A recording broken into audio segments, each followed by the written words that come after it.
again. Money is power, and right now, working women don't have enough of either. Corporations are still struggling to close their gender pay gaps. Startups led by women receive just a fraction of the venture funding out there, and don't even get me started on the lack of women in the C-suite. I'm excited to talk with two executives who know a lot about these topics. Stephanie Cohen, a rising star at Goldman Sachs, and Sally Krawcheck, who held several executive roles on Wall Street before founding Ellevest. So I'd love to start our conversation by focusing on the persistence of the pay gap.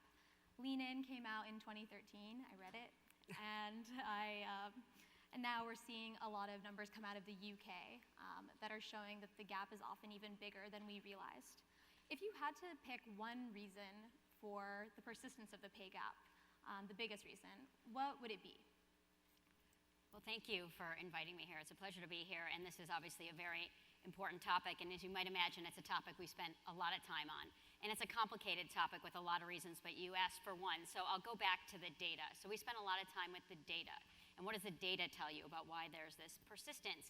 And what the data tells us is that it's about getting women into the right roles. And there's a lot of talk about getting women to the C-suite, and I'm quite focused, and we're all in on getting women in the C-suite, but it's not just the C-suite. It's the layers below the C-suite. It's the layers that have impact. It's all the roles that have impact. And so as we think about what's going to have the biggest impact on closing this gender pay gap is we've got to get women in the right seats. We've got to prep them to be in the right seats, and that takes a whole organization to do it. So it's not just about getting women in the door, but it's getting them into the right roles early in their career so that they can get paid well as they move up. The one reason, society, the patriarchy, the messages that we give to males and to females about money. I would argue that in our society, money is a male construct, and that the primary emotion women feel around money is not power or independence, but shame and loneliness. And the amazing Professor Hill, who talked about how these harassment issues start in childhood. Reshma Sojani will talk later today about boys are taught to be brave and girls perfect. Well, boys are taught from the home to go to make money, become the CEO, go for it, and girls are taught to budget and be careful. In just 2% of households does the woman lead in investing.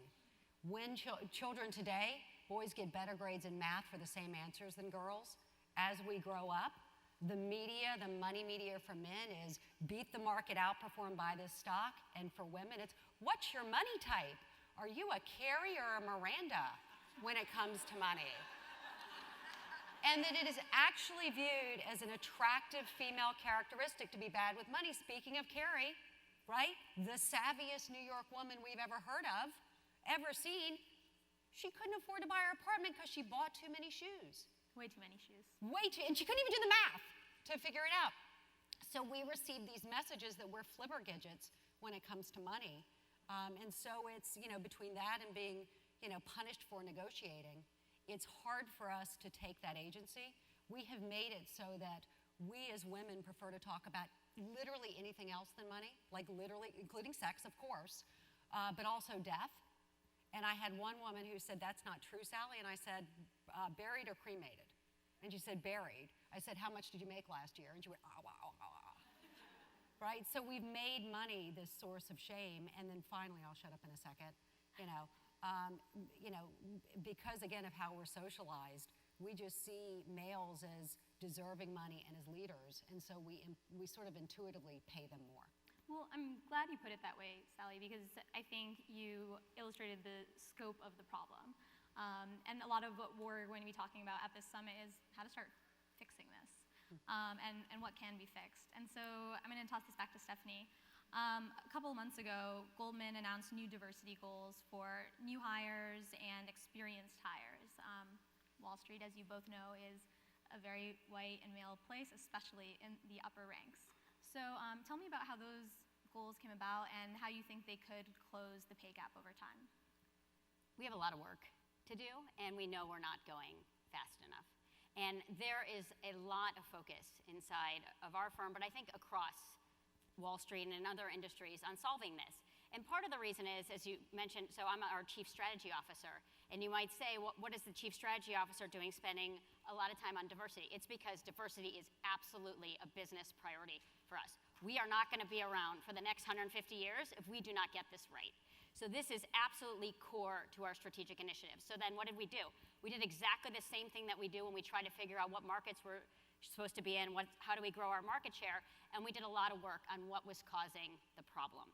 And so one of the things that we realized was that we were getting diverse candidates in the door, and of course they weren't staying. And there was a lot of reasons why they weren't staying, and there were a lot of stories and a lot of anecdotes. But what actually were the numbers telling us?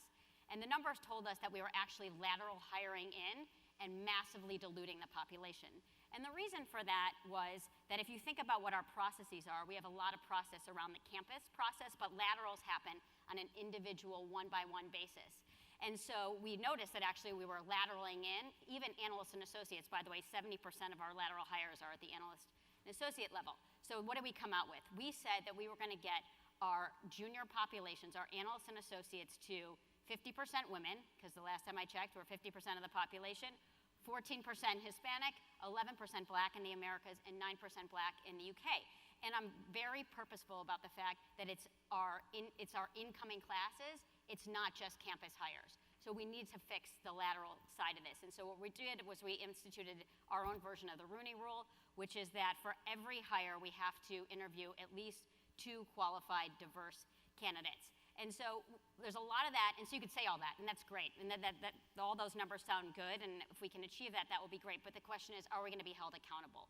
And so if you hear us talk about this, we talk about goals, transparency, and accountability. What does that mean? That means our senior leaders, when we sit in meetings and talk to them about how are they doing on market share, how are they doing on revenues, how are they doing on margins, we're also asking how they're doing on this. And when we pay them, we're doing the same thing. So when we do the scorecards of how they're performing in any given year, we'll look at all the normal financial metrics, but we're also looking at the diversity metrics. And it's just important that you have those conversations in the same room, because they can have a different level of importance than the business priorities, because it is a business priority. Well, and I think that's really interesting, putting that incentive on there for the managers to also make this a priority. When will that take effect? It's in effect now. In effect now? Now. They're being paid on Absolutely. ensuring that they do this. That's really interesting. Sally, did you ever see goals like this when you were on Wall Street, and what do you think of this plan? Well, look, I applaud any and all action to improve diversity, and I think we, as citizens of this country, should care about this very deeply, particularly on Wall Street. Go ahead, and everybody who believes that the financial crisis would have been worse if the trading floors of Wall Street, which are, the time still today, 85, 90% men, overwhelmingly white men, who thinks the financial crisis would have been worse if those trading floors had been half women? Yeah, I've never had anybody raise their hand. And this is what the research tells us, that diversity not only increases returns on equity, but reduces risk as well. And so it's been interesting that even coming out of the financial crisis into today, bringing in diverse leadership teams, having greater diversity didn't get as much attention. So look, I applaud all of it. One thing I do believe strongly is that without the CEO forcing the issue, as David is, looking to do at Goldman, it doesn't happen. That the friggin' diversity committee that's been there for 20 years, isn't going to magically work next year, right? The mentoring program that you've had in place for 7 years, it's not going to finally kick in either. And so you have to shock the system. Would you say it's a new set of CEOs in on Wall Street who are caring about this? Yeah. Look, we just have to look at the numbers, and are the numbers starting to move or not? What I can tell you is that for me, because of this importance to me, and having spent my career on Wall Street, looking at the progress or lack thereof, I made the decision to start my own business. That a ripple effect of Wall Street and the investing industry being so overwhelmingly male is that women don't invest as much as men do. And while we can blame women for this, they're so risk averse, they need more financial education, the first one is not true. The second one is we all need more financial education regardless of our gender. So we blamed women for this, but when you step back and look at the investing industry, where the majority of the participants are male, where, as I love to say, the industry symbol is a bull, right? You know, is it any wonder that the industry does a much better job for men than for women, costing women the hundreds of thousands of dollars, for some women millions of dollars, that they're foregoing by keeping too much of their money in cash and not investing through the course of their careers?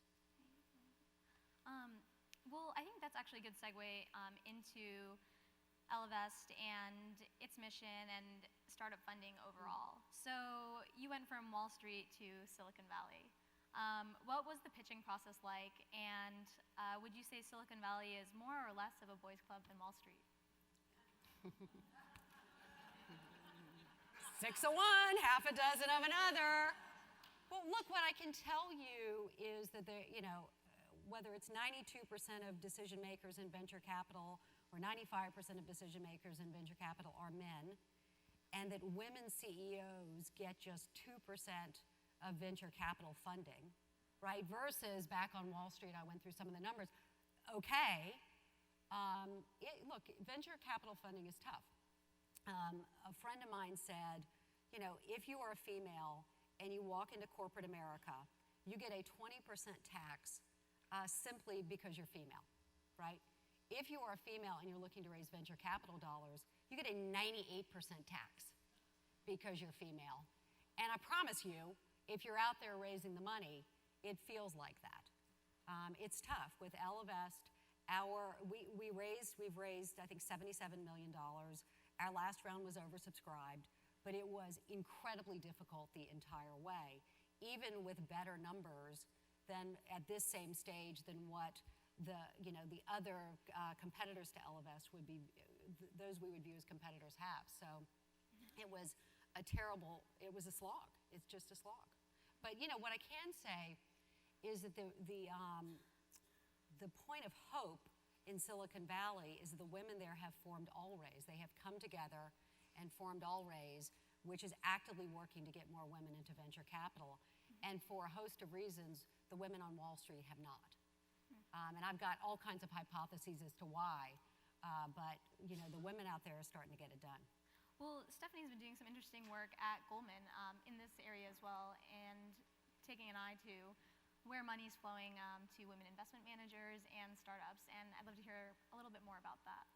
First, we should applaud Sally for actually what she's done, because I'll walk through Launch with GS, but it shows us firsthand how hard it is to raise capital and obviously to build the business while you're raising capital. So we started Launch with GS because of wonderful women like Sally, because when only 2% of them are getting the capital, the last time I checked, that is an amazing investment opportunity. I mean, there are a lot of people who are going to talk about the world being awash in capital, and 50% of the population is getting 2% of the money. That tells me there is a great opportunity there. So that's where we started.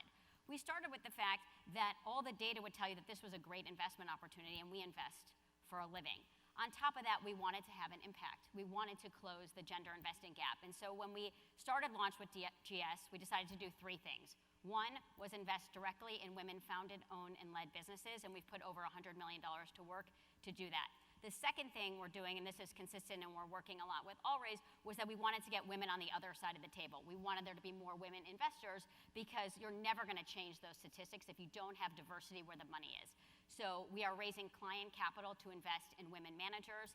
And then the third thing we're doing, and it's probably the most important thing we're doing, is building an ecosystem around that. So we're building a pipeline for us, but more importantly, for the world. As an investor, you end up saying no a lot of the time because you're making investment decisions, but you still want to figure out ways to support those women and to build up the community. And one of the great things about Goldman Sachs is that we have 37,000 people all over the world. We have people who are investment bankers, we have investors, we have people who help people manage their money, and so we can bring all of those resources to bear to women founders and to women managers who are out there trying to build a business while at the same time trying to raise capital in the environment that Sally just talked about.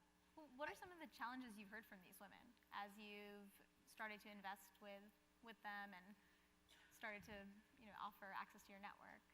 Like all early stage companies and founders, they have all the same challenges, and then they have more. I'll just give you 2 of the main things that we see. One, because most of the people on the other side of the table are men, many times they actually just don't understand the business. So a woman is building a business and it's related to fertility, and they literally don't understand the company. Wow. And there needs, of course, to be self-awareness on the other side of the table that they need to understand the business. So that's one.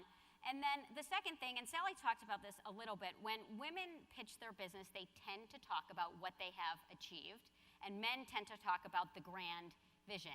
And in venture capital in particular, and again, if you think about the complexion of the people on the other side of the table, they tend to try to go for the vision. They're going for the big winners, and what we have seen is women tend to talk about what they have achieved and tend to ask for less money. And one of the things that we've been doing as we've been trying to help women with their companies is work with them on their pitches and talk about how to deal with the type of situation when the person on the other side of the table is not communicating with you. But I would add, too, there's research that says in pitch competitions that 2/3 of the question that the mostly male venture capitalists who are judging ask of male CEOs, startup CEOs, 2/3 of those questions are upside questions, whereas 67%, so just more than 2/3 of the questions they ask of female CEOs are risk questions and downside questions. And the more time you spend talking about risk and downside, not surprisingly, the less likely you are to invest in a business. And I would find myself, so when I was raising for Ellevest, it was interesting, the number one question I got was, but what if a competitor gets in too? Now, women control $11 trillion of investable assets. So I think if someone else figured out how to help them invest, we might both be able to actually have a pretty good business. I mean, because by the way, the number of investing, fintech, wealth management, et cetera, businesses that have majority male clients are dozens, that are worth billions of dollars, are dozens and dozens. So well-meaning people with that question.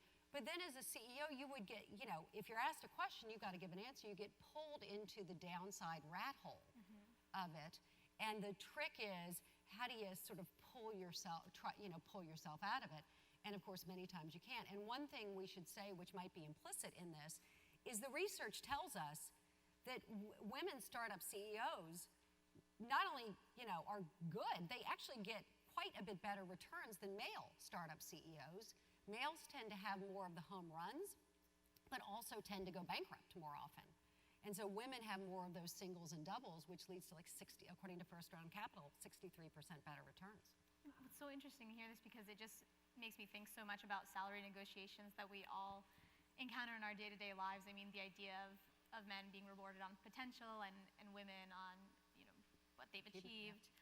So I'm curious, in your careers, as you moved to the other side of the table and began making decisions on how people get paid and started making those kinds of decisions, what did you notice in how men and women advocated for themselves? How are they different? And what surprised you? Sure. One of the interesting things is you're absolutely right. The way that people talk about money and engage with money is totally different. No two people are the same in this regard, and there's a little bit of a generational difference in this as well. But from my perspective, and this is only my experience, actually it didn't really fall into a male and a female difference. And I'm in a very unique culture inside of Goldman Sachs, particularly as you think about the M&A business inside of Goldman Sachs. But I'll talk to you about what I saw that was different and what people can do better. So one of the things was that there was a group of people who never said anything, were highly uncomfortable with money, and then after the fact came to you and told you how unhappy they were about how they got paid, which you can imagine that's not particularly great way to actually get to a better outcome. And then there were the people who were willing to talk about it early, often, and talked about it as they wrapped it into the rest of their performance and their goals. And it was not entitlement. Some people talk about it as entitlement. It wasn't entitlement. It was about the fact, this is the work I'm doing, this is how I'm performing, and I deserve this amount of compensation. And that type of conversation is much more constructive than the I'm afraid to talk about money with my boss conversation than after the fact coming back and asking for more money. Yeah, so look, all the guys would come and tell me how much money they wanted to make all the time, and women didn't, again, because of the way we were socialized. And so it was easy to fall into, the squeaky wheel gets the grease. What I've done as I've founded my own company is recognize how we've been socialized, and actually spend a fair bit of time in the early days overruling managers who, would be, gosh, it's my first management role, and this guy is the squeaky wheel, and we got to pay him more, and this gal, and this person, shows up as more aggressive. What I think it's important to keep in mind is going back, I'm a research analyst by training, going back to the research, that diversity drives better business results. And I would go so far to say as diversity outperforms meritocracy. And so, this desire to let's put managers in and let them manage and measure them later, which is a underpinning of meritocracy, hasn't worked particularly well. Certainly not in terms of driving diversity, because the way we've been socialized so overrides and overrules it. And so I've just said, people, I want to hire this person who looks just like me, not this individual who is a different skin color, a different orientation, a different gender than I am. And I'll stop hiring if we go off of a culture or a company that looks like the world around us. It's really interesting. We have some time for audience Q&A. And I believe there's some mics floating around.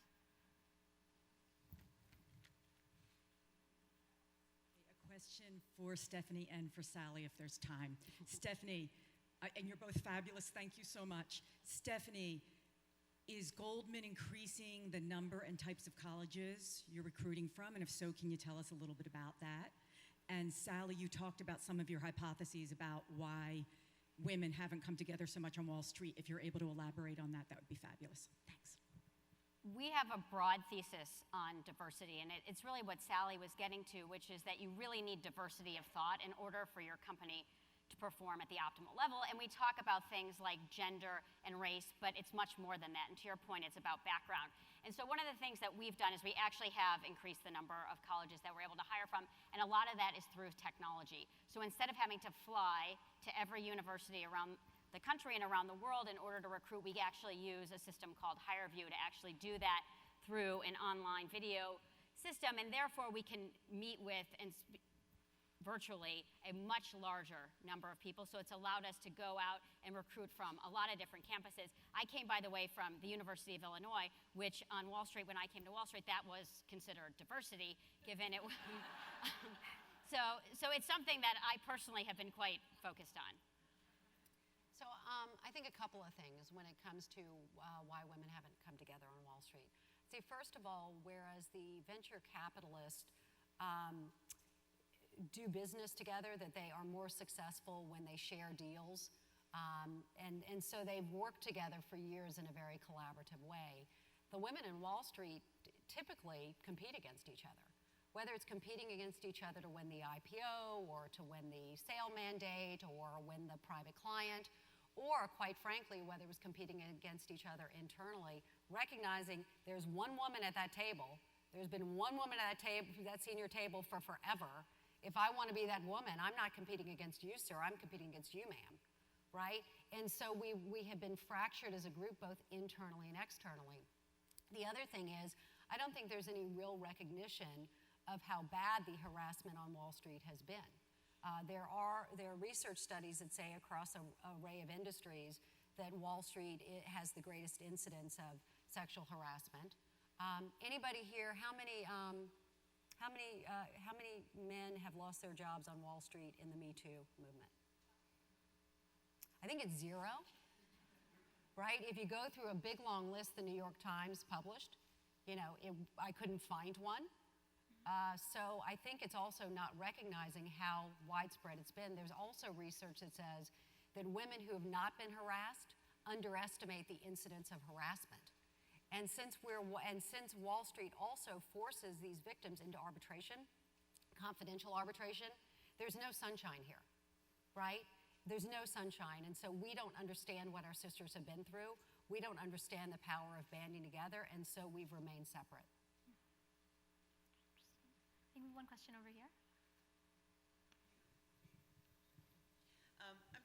I'm just curious because I know you mentioned that the employees' pay would be affected whether or not they were proactive about diversity hires. But in a world where the money's so crazy and there's other factors that they're getting paid for, what do you really mean by that? Are they going to lose a lot of money if they don't rank high in the diversity space, or is it, how does that work in a place where you're completely judged on the money you're bringing in? And I know that's one factor, but I'm just curious, what's the formula? Yeah, I think it's a fair comment that to believe that revenue equals comp inside of a Wall Street firm, and we're saying that's absolutely not true. And so when we now are looking at how we pay our people, and as Sally mentioned, this is coming straight from the top. This is something that David believes in, John believes in, Stephen believes in. This is absolute business priority for the firm. And what does that mean? That means that when it comes to the end of the year, and as people know, obviously the way that people get paid on Wall Street, there's a salary and then a bonus. And when we go to calculate that bonus, we look at various metrics, and that's across performance, right? It's actually, by the way, not just about revenue, because it can't just be about revenue, because you can't build a long-term business if all you care about is revenue in a single year. So it has to be, how are you doing building client relationships? It has to be about how are you doing relative to market share. It has to be about how you're doing on efficiency and cost and capital. And it absolutely has to be, how are you doing on managing, retaining your people with a heavy focus on diversity. And so what I'm saying is that when they sit down at comp committee and decide how much people are going to get paid, that's what they're looking at. It's not just about how much money did you produce in the last 12 months. This has been such a fascinating conversation, and we're just about out of time, but I wanted to close on one last question because I'm a journalist. How many years do you think it'll be before we see a woman CEO at one of the big Wall Street banks?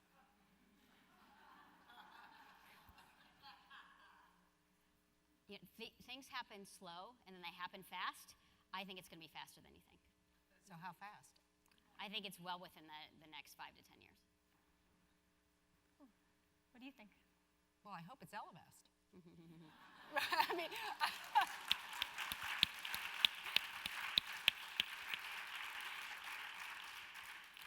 well, thank you both. This was a great conversation. I think we all learned a lot from it.